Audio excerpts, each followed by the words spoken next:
Hey guys, in this video, I will show you how to set up Account Center on Facebook. Alright, so let's begin with the video.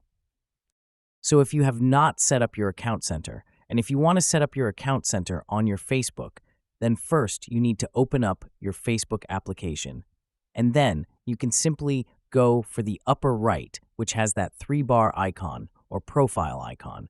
And you can scroll down and tap on Settings and Privacy.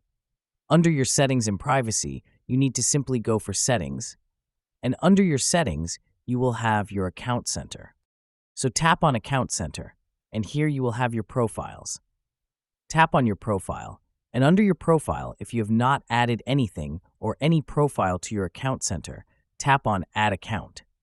And once you tap on Add Account, it will take you to the Instagram login page where you need to enter the phone number, username, or email ID and the password of an account that you would like to add to your Account Center. So once you've tapped on Login, your ID will be saved to the Account Center. So that's basically how you can set up Account Center on Facebook. So that's all for this video. Consider subscribing if you find it helpful, and I'll catch you in the next one. Thanks.